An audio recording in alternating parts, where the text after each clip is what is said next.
Ah, le fameux business plan. Rien que le mot, ça peut faire penser à des nuits blanches, à des documents qui n'en finissent plus. Mais et si on changeait de perspective? Si, au lieu de voir ça comme une corvée, on le voyait comme l'outil le plus puissant pour garantir le succès d'un projet?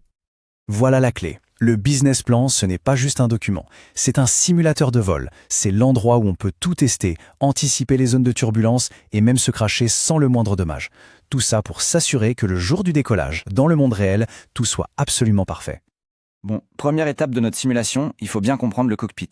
Qu'est-ce qu'un business plan et surtout, qu'est-ce que ça n'est pas? Alors là, c'est une distinction fondamentale. Le business model, on va dire que c'est la mécanique de votre moteur. Comment, au fond, on crée de la valeur et on gagne de l'argent. Le business plan, lui, c'est le manuel de vol complet. Il inclut le moteur, bien sûr, mais aussi la carling, le plan de vol, l'analyse météo, bref, absolument tout. Ok, maintenant que c'est clair, passons à la conception de l'appareil lui-même. Avant toute chose, il faut définir l'identité profonde du projet. Avant même de parler de chiffres, on doit parler de sens. Quelle est la mission de tous les jours? Quelle est la vision, la grande ambition qui nous porte? Quelles sont les valeurs qui vont guider chaque décision? Et peut-être le plus important, quelle est l'histoire qui rend ce projet unique, qui lui donne une âme? C'est ça le cœur du réacteur. Et au centre de tout ça, il y a la proposition de valeur. C'est la promesse qu'on fait au client. Attention, ce n'est pas une liste de caractéristiques techniques. C'est la réponse, simple et directe, à la question que tout le monde se pose. D'accord, mais pourquoi est-ce que je devrais vous choisir vous, et personne d'autre? Un avion, aussi génial soit-il, ne va nulle part sans un bon équipage. En affaires, c'est exactement la même chose. Et ça, les investisseurs le savent très bien. Ils misent d'abord sur les pilotes avant de miser sur l'appareil. Il est donc crucial de montrer que l'équipe est complémentaire, qu'elle a de l'expérience et surtout qu'elle est à 200% engagée dans la mission. On a un avion, on a un équipage. Parfait. Sauf que même le meilleur des pilotes doit jeter un œil à la météo et au trafic aérien avant de décoller. Pour un entrepreneur, ça s'appelle l'analyse de marché. Pestel, Porter, SWAT, ces noms peuvent sembler un peu barbares, mais en réalité, ils répondent à des questions très simples. Le Pestel, c'est un peu la météo générale. Quels sont les grands vents qui nous poussent ou nous freinent? Les forces de Porter, c'est l'analyse du trafic aérien. Qui sont les autres avions en vol? Et le SWAT, eh bien, c'est le check-up complet de l'appareil, de ses forces et de ses faiblesses face à l'environnement. Mais attention, à quoi ça sert tout ça? Le point essentiel, il est là. Ce ne sont pas des exercices de style pour faire joli dans un dossier. Leur seul et unique but, c'est de nous aider à prendre des décisions concrètes. Par exemple, comment utiliser notre plus grande force pour sauter sur cette opportunité de marché? L'analyse doit toujours mener à l'action.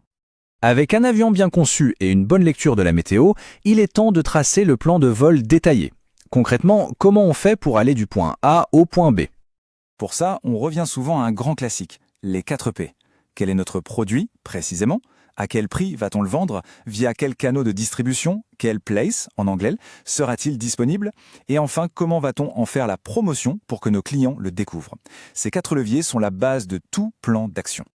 Mais ces 4 P, on ne les actionne pas au hasard. Ils doivent accompagner les clients tout au long de leur parcours, ce qu'on appelle l'entonnoir de vente. D'abord, l'étape de la découverte. Ensuite, ils nous prennent en considération. Puis vient la décision d'achat. Et enfin, le Graal, la fidélisation. Chaque étape nécessite des actions bien spécifiques. On arrive maintenant à la partie qui fait souvent le plus peur, les chiffres. Mais il faut les voir simplement comme le tableau de bord et la jauge de carburant de l'avion. C'est absolument indispensable pour savoir si le projet peut vraiment voler et surtout jusqu'où. S'il n'y avait qu'un seul chiffre à connaître par cœur, ce serait celui-là, le seuil de rentabilité. C'est tout simplement le montant de chiffre d'affaires à atteindre pour que l'entreprise ne perde plus d'argent. C'est le point zéro. Et pourquoi ce chiffre est-il si vital? C'est simple.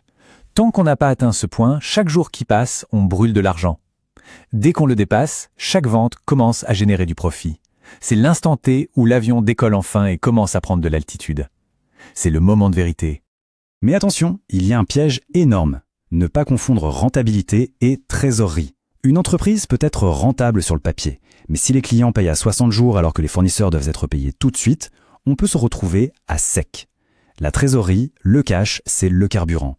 Et sans carburant, même le plus bel avion du monde finit par tomber. Bon, le plan est solide, l'avion est prêt, le tableau de bord est au vert. Il ne manque plus qu'une chose, obtenir l'autorisation de décollage de la tour de contrôle. Et la tour de contrôle, ce sont vos partenaires financiers. Et là, il est crucial de comprendre qu'on ne parle pas de la même façon à un banquier et à un investisseur. Le banquier, lui, il cherche avant tout à minimiser le risque. Il veut être sûr que vous allez pouvoir le rembourser. Son discours, c'est la sécurité. L'investisseur, c'est l'inverse. Il cherche un retour sur investissement maximal, il veut une histoire de croissance explosive, il faut lui vendre une vision, une ambition démesurée. Pour finir, une petite checklist des erreurs qui peuvent clouer un projet au sol instantanément. Des prévisions financières qui sortent de nulle part, affirmer qu'on n'a pas de concurrence, sous-estimer ses coûts ou tout simplement présenter un document brouillon. Chacune de ces erreurs envoie un très mauvais signal. L'équipage n'est pas prêt à décoller. En fin de compte, le business plan, ce n'est donc pas une simple formalité administrative. C'est votre simulateur de vol. C'est là qu'on apprend à piloter, qu'on teste les limites de son appareil en toute sécurité. Pour que le jour J, le seul chemin possible, ce soit celui de la réussite.